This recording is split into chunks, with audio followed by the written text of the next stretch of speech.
Good morning. Ayan po ang aming paligid dito. So, galing ako naghatid kay JJ. Kasi kapag kaganyan ay ang hirap naman din niyang ilakad, no? Ganun din sa akin. Mahirap din maglakad-lakad dyan. Medyo, pag ganitong malamig na panahon, medyo malayo yung school. Di bali sana kung ayan lang. Pero kapag okay naman yung panahon, malapit lang din siya. Kayang-kayang lakarin. Ayan, tingnan niyo ang paligid namin na talagang puro snow. Walang tigil ang snow. Kahapon pa yan. Nung isang araw pa yan actually, no? Tapos ang taas na din niya. Yan. So, after noon, nung maghatid ako kay JJ, nanggaling na rin ako ng bumili ng mga Christmas wrappers. Ayan. Tsaka yung mat, no, pang salo doon sa aming mga hinuhubad na shoes and boots na merong snow para hindi siya tumutulo doon sa floor. Ayan. So, yan. Kita nyo, no?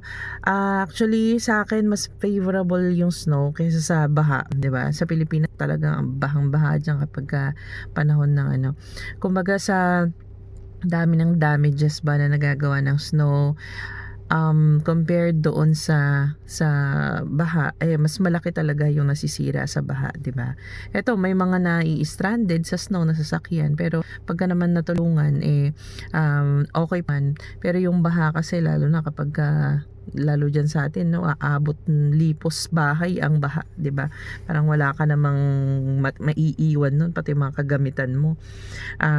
Pero dito basta sa labas lang ang may problema talaga. Kaya yung government dito talagang hindi pwede actually ang crocodile government. Daming pangangailangan ng tao, daming pangangailangan ng community. Pagka hindi mo ginawa yan, lalo sa panahon ng snow, mamamatayan ka ng mga ano, no, fellow countryman kumbaga.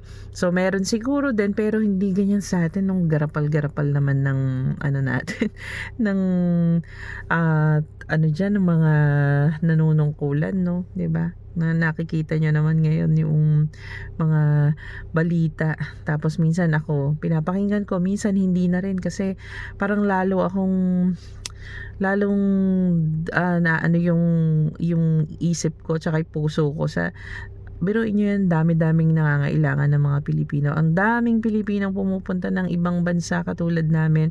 Tapos yung iba, mga for the hope of better future, 'di ba? Kasi nga hindi na maasahan ng mga Pilipino diyan sa bansa 'yon. Parang ang hirap na rin talagang sa kamay ng gobyerno yung ganong klaseng yung maayos na buhay. Whereas dito, kahit paano, maasahan mo naman ng gobyerno kasi marami silang binibigay ng mga support. Ayan. Lalo na no, sa mga sa mga PR, sa mga working class din meron, no. Ayun, tapos diyan sa atin yung mga pagkakasakit ng mga tao, yan ang laking problema niyan, no, kapag nagkataon. Tapos dito, samantalang dito hindi ka naman na din magbabayad basta may insurance ka tsaka meron kang health card. Yun lang, ang laki-laking bagay na yun. Tapos sa education ng mga bata, sa atin kung hindi ka mag-spend ng thousands and thousands, no, sa pag-aaral ng mga bata sa elementary, secondary, lalo sa college, yan, hindi ka makakakuha ng magandang education para sa kanila. Pero dito magandang education kahit nasa public school ang mga bata. Ayan, actually magandang education kasi ang taas din ng standard dito ng teaching, ano. Kapag chinek niyo ako, tinitingnan ko yan, tapos pinaghahandaan ko pa rin kung kaya ko pa ba, or I don't know, kasi medyo mataas din, no, pati sa mga grades meron silang ano yan, standard, ano, na pag hindi mo na-reach yung grade na yon during your undergraduate, baka hindi ka i-regard or i-consider. Ayan, tapos what else? Yun nga, no, yun talagang malalaking tulong ng government, yung may paminsan-minsan dumadating na mga pera. Sa atin naman, meron din naman yung mga AKAP, yung mga ganyan, 'di ba? Ano pa yun, tupad.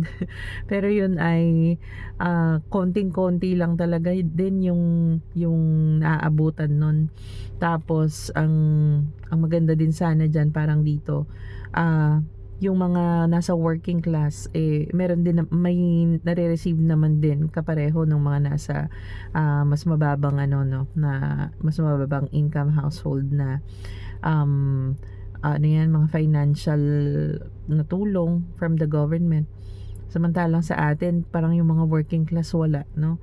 Yung halimbawa ako, teacher ako dyan dati, parang wala man lang kaming nare-receive na na extra, ganyan. Siguro kasi nga dahil may trabaho ka, pero alam mo yun, dapat yung mga nagtatrabaho um, binibigyan din naman nila ng ng consideration, kumbaga, kasi syempre nagta-tax yan.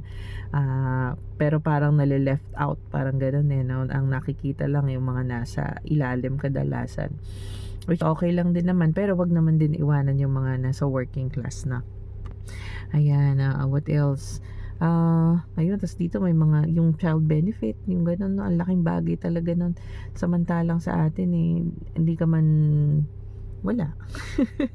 Siyempre, wala ka namang aasahan sa sa bansang, pero kaya naman sana, no? Ang laki ng perang nadidispalto lang ng kung sino-sinong nanunungkulan. Grabe yung mga na yun.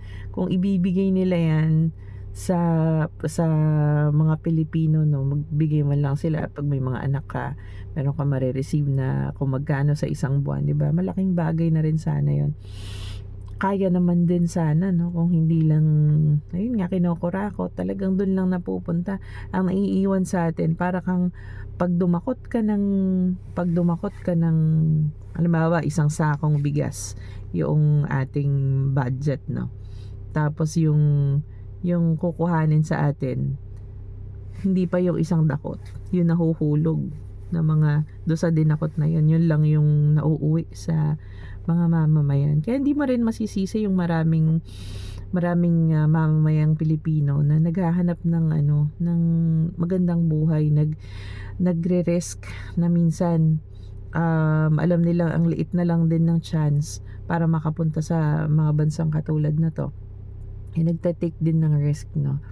Pero ganun pa man, yun ang mga tao na yan, yung mga Filipinos na yan na kapit na sa patalim, kumbaga, ay kapag naman nandito kayo, huwag nyo naman na ding ipilit yung kung wala kayo sa lugar, 'di ba? Alam ko mahirap umuwi sa Pilipinas nang wala kang napatunayan, nang wala kang naipon, nang hindi ka secured sa, 'di ba, sa iyong pagtanda or sa magiging buhay mo doon. Mahirap talaga. Pero wag mo namang isisi naman dito sa government yung mga kamalasang inabot dito, or yung alam mo na yon, yung mga hindi magandang nangyari sa iyo dito, kasi di naman dapat unang-una choice mo yun, hindi ka naman pinilit na pumunta dito, 'di ba? Ayun. So sana lang ay maging maayos ang government talaga sa Pilipinas, kasi sayang, no. Ganda-ganda ng Pilipinas. Pagka ako nga, nanonood ako lagi ng mga videos about sa Philippines, mga farm, mga bundok. Miss na miss ko yung Pilipinas talaga, lalo na pag ganyan, nakikita mo puro ganyan. Actually ako natutuwa pa rin naman ako dito, dahil syempre mga newcomers din kami, no. Natutuwa ako sa mga ganyang sites, pero alam ko yung iba parang nagsasawa na sa ganyan. Pero yun nga, kumbaga nire-relish ko itong time na to na ako ay nag-i-enjoy pa sa snow, yan. Pero ganun pa man, namimiss ko na rin talaga ang Philippines, no, kasi yun nga, iba din talaga yung lupang tinubuan mo, yung parang ganun, 'di ba? Although tayo mga Pilipino ay madali tayong maka-adapt, pero ang sarap pa din doon sa atin yung tao, siguro yun yung family talaga, no. Tapos yung mga sites na kinalakihan mo, makabundukan, tas yung temperature na sa tanghali pinagpapawisan ka, tapos nakabukas yung bintana mo, humahangin, yung mga ganon, mga simpleng bagay, no. Pero yun nga, I pray na sana ay dumating tayo sa Pilipinas na na maayos, na wala namang mga makasarili na sana na mga nanunungkulan, na para umayos. Yun lang talaga yung magiging dyan. Tapos pag nakita ng tao na ang government pala natin ay maaasahan, yung gano'n, no, yung confidence ng tao, parang dito, parang kaya pumupunta yung mga tao dito, may confidence kasi sila dito sa government kahit papano.